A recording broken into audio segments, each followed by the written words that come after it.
Hey Internet, it's RJ. Welcome back. Thanks for tuning into the show today. Now, today's episode, we're talking about one of the most powerful, if not the most powerful credit card setup in all the land. That's right, the Chase Trifecta, or Chase Superfecta as it's sometimes known as. So, of course, we'll talk about what it is, how it works, why it works, what are your options, best strategies, and come out on the other end figuring out if the House of Diamonds still has it in 2022 or if they've actually lost a step. So, if that sounds interesting to you, of course, go ahead, press the subscribe button, and let's get to work.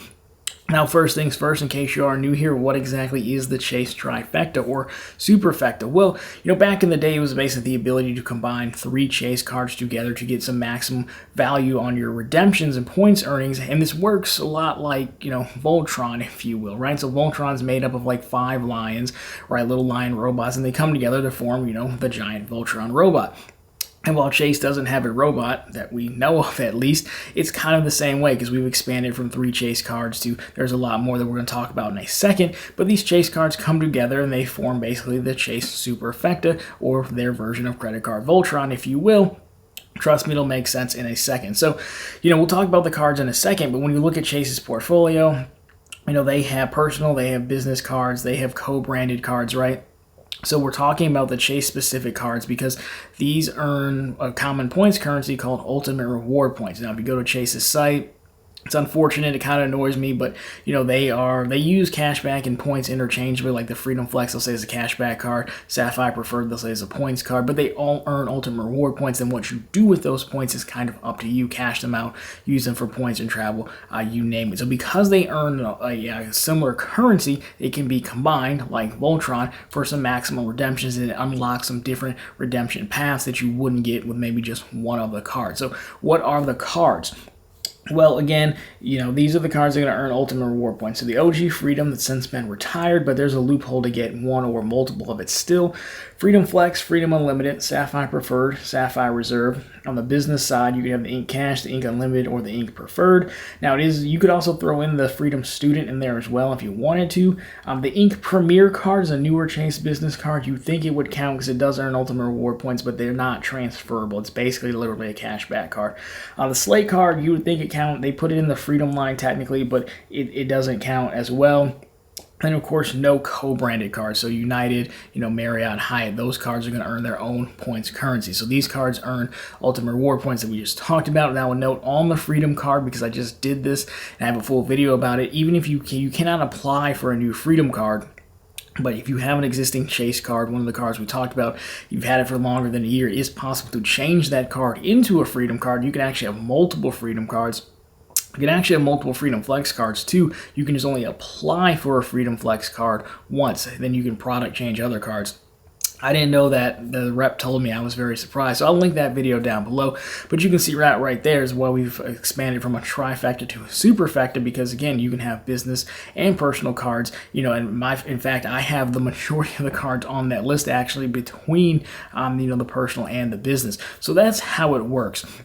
Now, what exactly do you get from this? Well, again, how does this normally look, I should say? Well, their trifectas usually look one of 2 different ways. So let's talk about that next. So what you have on screen here is the Superfecta. So what I'm calling on the top line here is anchor cards, right? So these cards are going to allow for points, boosts, and transfers, which we're going to talk about in a second.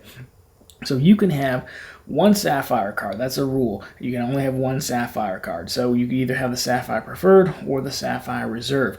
You could also have just the Ink Preferred, or you could have a Sapphire and the Preferred if you wanted to. Really up to you.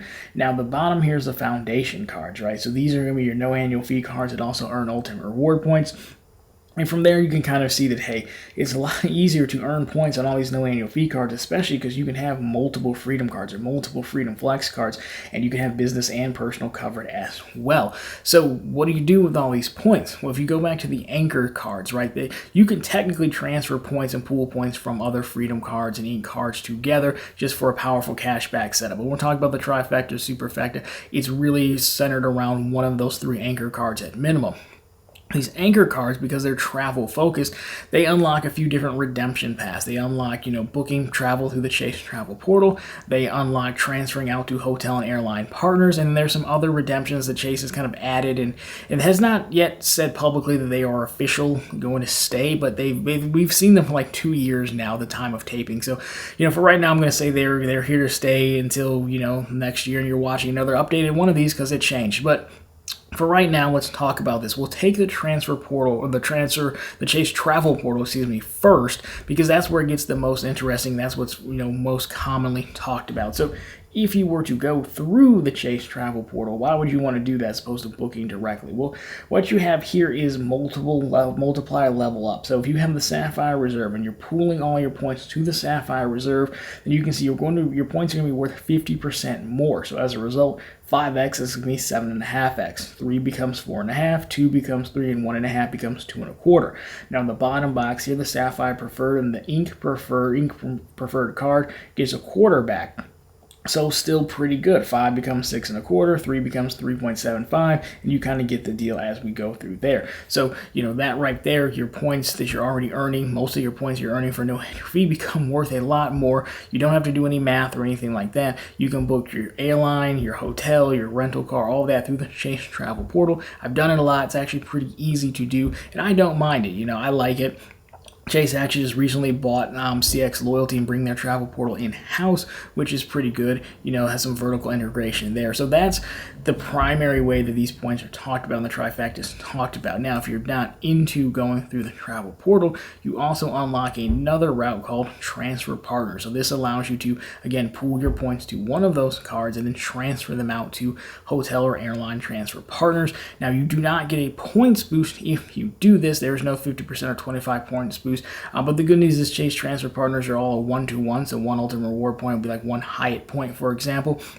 And then it is entirely possible, to calculate the value of, say, Hyatt points or Marriott points and figure out how much cents per point you're getting over there. I'll link something down below if you want to know how to do that. And you could, in theory, get more value doing it that way than going through the travel portal. The difference is you kind of just have to put in the time to maybe look around and pick the right bookings and properties to get the maximum value. It's really up to you either way. Now, in addition to this, Chase normally has co-branded cards with all these partners we're going to talk about in a second. So it's entirely possible to say, hey, even though Hyatt, for example, doesn't earn ultimate reward points, you can have a powerful Trifecta plus a Hyatt personal or business card over here, because Hyatt's going to give you some status and a free night and things like that, and really, have a complimentary setup. So what exactly are these transfer partner options that you have? Well, if you jump over here, the next one we have is airlines. We'll take a look at them first. So we have Aer Lingus, Air Canada, they're pretty new, British Airways, Iberia, JetBlue, Emirates, Singapore Airlines, Southwest, United, and Virgin Atlantic.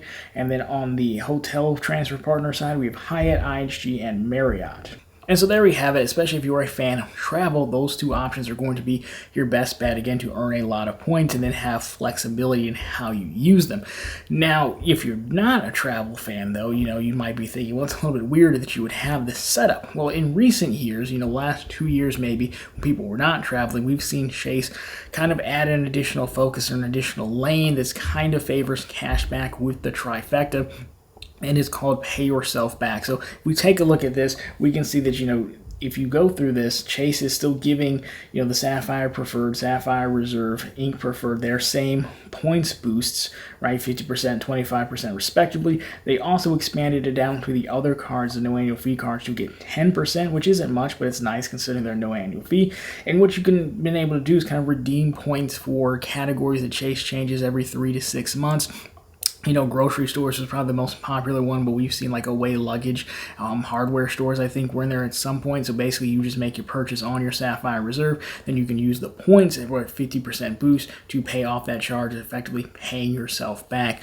Now, in addition to that, specific for the Sapphire Reserve, Chase has also allowed us to pay off our annual fee with points at a 50% boost as well, which I actually is probably maybe not the best redemption for points, but I like it because it's like the Trifecta is basically paying for itself.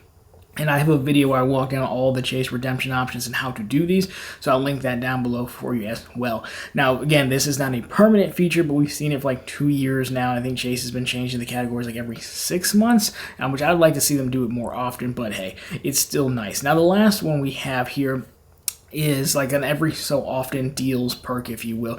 Most issuers have like their shopping portal type deal companies they partner with. So right now, the time of taping this, they have a partnership going with Apple, where if you go through the Chase shopping portal, you can actually redeem your ultimate reward points for that same exact points boost, the 50, the 25, or the 10 for Apple Gear, which again, I like Apple Gear. Really trying to get some of those Apple Studio Display monitors right now. Definitely don't need them, but man, do they look cool.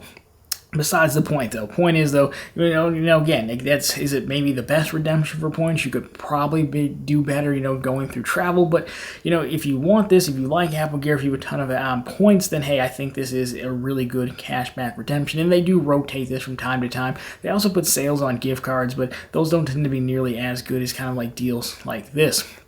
So overall, that is kind of the Chase Trifecta, and you can see, how it works, and it gives you multiple lanes. Now, again, in recent years, I think this is why the Chase Trifecta has become more popular, at least to me, in my opinion, because of that optionality. Because, yes, it was primarily travel focused, but now, it's still founded on a bunch of cash back cards. So to see pay yourself back and to see these shopping portal boosts, I think definitely gives it a level of flexibility and diversity for redemptions that other systems just don't have, especially considering you can run this for as cheap as $95 if you wanted to, which could even be $45 depending on how you value that hotel credit on the Sapphire Preferred.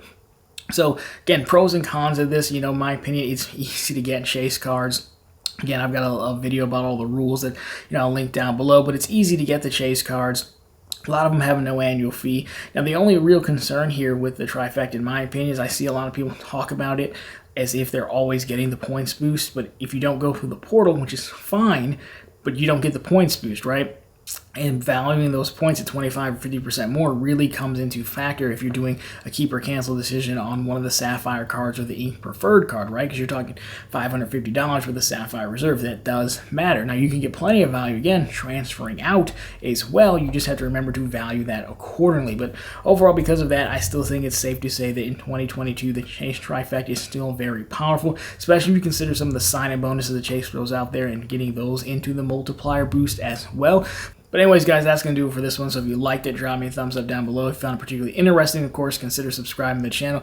Posting content just like this every Monday, Wednesday, and Friday. And of course, right back here every Sunday with all the news you can use in the week that was in credit and finance. My question for you guys, let me know what your Chase Trifecta or Superfecta is composed of. How many Freedom cards do you have? How many is too many? Anything worth doing has got to be worth overdoing, right? And of course, let me know your thoughts if this is still relevant or any updates you would like to see the Trifecta going forward. But anyways, guys, that's going to do it for this one. As always, thank you so much for watching. I'll talk to you very soon in the next one.